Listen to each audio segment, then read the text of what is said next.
I didn't realize, though. I mean, a lot of people didn't realize lost levels. Where did these levels come from, and what were they about? And I mean, you don't think that in other areas of the world they don't release certain games. You think that, Right. I mean, all the European games that I thought were released over here, and all the ones in Japan were released in Japan, but no, it's just it's just really, really weird. It's like one of the things that they did do is they managed to debug the games.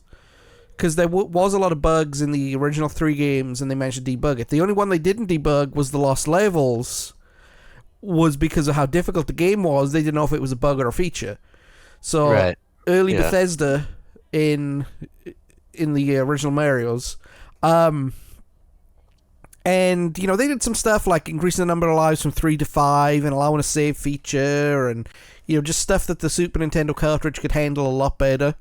Because when you think about it, the original Mario game only was like less than a megabyte's worth of data was that whole Mario game.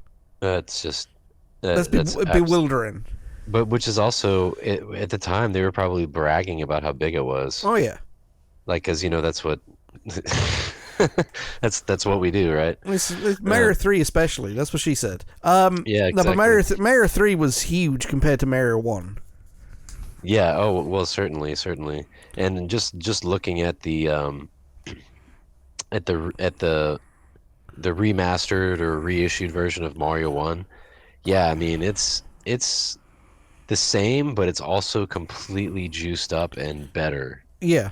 It's totally been brought up to Super Nintendo standards, which like I was saying before, I mean that's what they needed to do. If they were just going to report it and then slap a price tag on it and put it out there, I don't think that would have went over too well. But this is absolutely genius doing it the way they did it. I mean, this is one of the first instances really of a video game remaster that I can think of. Yeah, totally. Yeah, I guess Bethesda was like watching Nintendo when they were starting. It was like, how they're re-releasing the same game over and over again. How can we get in on that action? Right. Yeah. Listen, it's all talk, but they've only released Skyrim in 2011, 2014, 2016, 2019, 2021. Yep. And I'm embarrassed to admit how many copies of it I have on various platforms. Probably at least half a dozen. It's ridiculous. I have both Legendary editions of Skyrim, one on PC, one on Xbox. I have the Anniversary edition on Xbox. Yep. I get Switch is where it's at, man, because you can take it with you. That's what I've been playing the most right now. Well, it's good stuff. The thing about the Switch is they're doing a Switch 2 now, and people are complaining that it's only going to have the power of a PS4. Well, yeah, but it's handheld. It's handheld, yeah. It's silent too, man. It doesn't get hot. Like that thing is a marvel. The Switch 2 is probably going to be as powerful as a Steam Deck is. Yeah. I mean, yeah, those are cool. Those are cool.